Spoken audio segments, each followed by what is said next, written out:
शैतान, भूत और आत्माओं के बारे में सच्चाई। बहुत कम ईसाई शैतानों, भूतों और आत्माओं को गंभीरता से लेते हैं। या तो उन्हें बहुत हल्के में लिया जाता है और कार्टून, काल्पनिक कथाओं और उत्सव की छुट्टियों का विषय बना दिया जाता है, या फिर उन्हें अंधविश्वास और भय में घेर दिया जाता है।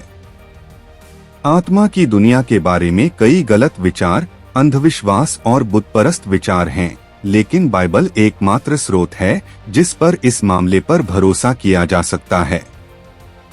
यह ईश्वर से प्रेरित है, जो आध्यात्मिक चीजों पर एकमात्र भरोसेमंद प्राधिकारी है। भूत असली होते हैं। सबसे पहले प्रत्येक ईसाई को भूतों पर विश्वास करना चाहिए। भूत एक आत्मा या आत्मा है जिसका शरीर नहीं है, एक अभौतिक व्यक्ति है। एक बार जब तुम मर जाओगे तो तुम अपना त्याग करोगे। उत्पत्ति 25:8। परमेश्वर एक आत्मा है। यूहन्ना 4:24। पवित्र आत्मा परमेश्वर है।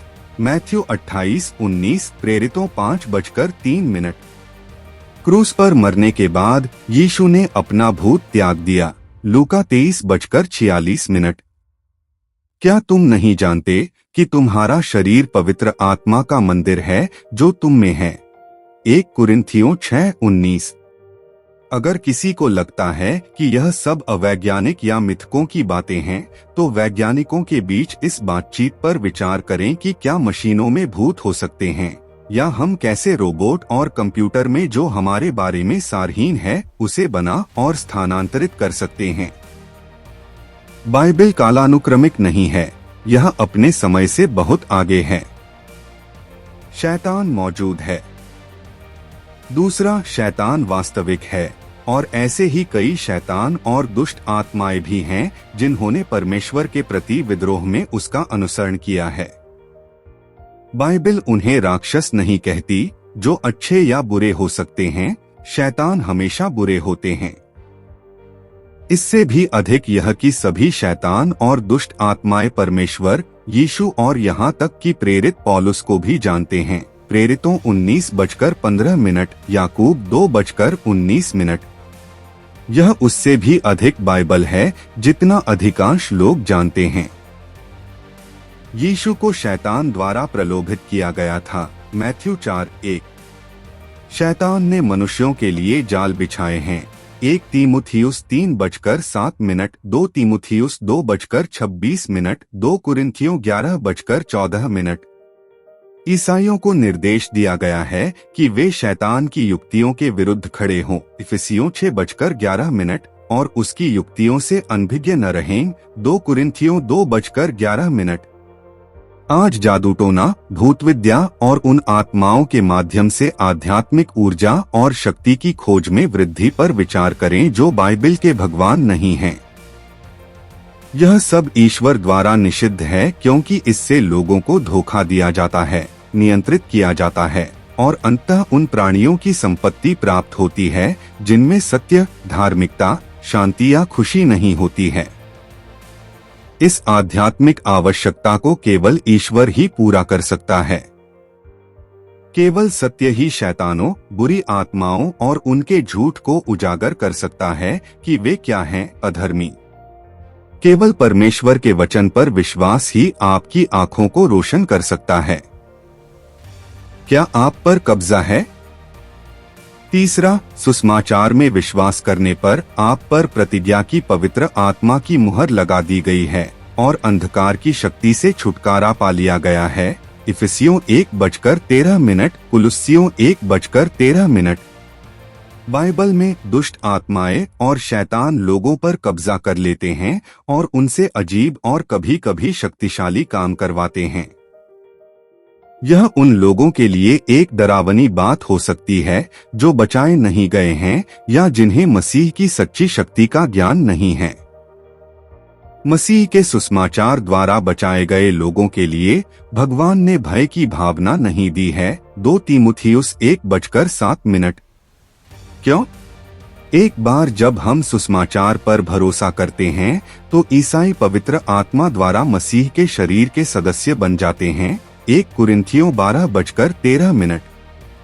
हम परमेश्वर की संपत्ति बन जाते हैं और शैतान के पास उस अधिक शक्तिशाली से उस संपत्ति को छीनने का कोई दावा या शक्ति नहीं है जिस पर हम भरोसा करते हैं। इफिसियों 1:14, इफिसियों 1:22, कुलुस्सियों 2:10। यह मसीह के माध्यम से परमेश्वर की महान शक्ति है। इसका मतलब यह नहीं है कि ईसाई शैतान या बुरी आत्माओं से प्रभावित नहीं हो सकते। शैतान ने पौल को रोका और शैतान के पास मंत्री हैं। 1 थेसालोनिकी 2:18, 2 कुरिन्थियों 11:15। लेकिन यही कारण है कि ईसाइयों को बुरी आत्माओं के बारे में सच्चाई केवल परमेश्वर के वचन से सीखनी चाहिए, न कि कहानियों, कार्टूनों, बुतपरस्त मिथकों या कैथोलिक परंपरा से। बुरी आत्माओं को जवाब देना। जिस तरह से हमारी संस्कृति बुरी आध्यात्मिक घटनाओं से निपटती है, वह इसे अनदेखा करना, इसे अस्वीकार करना या इसे हानिरहित मानकर इसके साथ खेलना है। हमारी संस्कृति में बुराई और झूठ की व्यापक उपस्थिति उस दरवाजे को खुला छोड़ देने का परिणाम है। ईसाइयों को निर्देश दिया गया है कि वे शैतान को जगह न दें। इफिसियों 4:27। आध्यात्मिक शक्ति का एकमात्र लाभकारी स्रोत ईश्वर से है। धर्म बुरी आध्यात्मिक घटनाओं से जिस तरह निपटते हैं, वह अज्ञान, अंधविश्वास, वस्तुओं, अनुष्ठानों और मंत्रों से है।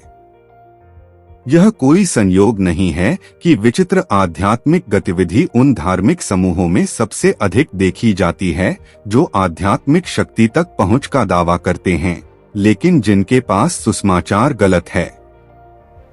जो लोग नहीं बचाए गए हैं, वे नहीं जानते कि ईश्वर की आध्यात्मिक शक्ति तक पहुंच शैतानी आपदा का नुस्खा है।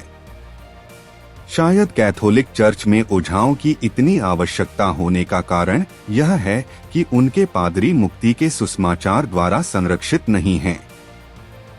यह एक डरावनी बात है। बाइबल जिस तरह से प्रतिक्रिया करती है, वह यीशु मसीह के सुसमाचार में ईश्वर की शक्ति के साथ है। रोमियो 1:16। हर बार जब कोई आत्मा बच जाती है तो उसे अंधकार की शक्ति से मुक्ति मिल जाती है। कुलुस्सियों 1:13। हर बार जब एक आत्मा को सत्य का ज्ञान हो जाता है तो वह शैतान के जाल से मुक्त हो जाता है। 2 तीमुथियुस 2:26। जब ईसाई बाइबल को गंभीरता से नहीं लेते हैं तो ऐसा तब होता है जब वे शैतानों, भूतों और आत्माओं को पर्याप्त गंभीरता से नहीं लेते हैं। यदि आप शैतानों, भूतों और आत्माओं को नहीं समझते हैं तो आपको उन्हें कैसे प्रतिक्रिया देनी चाहिए? इससे उनकी वास्तविकता का सामना करने पर अज्ञानता और भय बढ़ता है। ईसाइयों को परमेश्वर के वचन से उनका सामना करने का निर्देश दिया गया है। इफिसियों 6:13-18। ईसाई बिना कवच के युद्ध में हैं।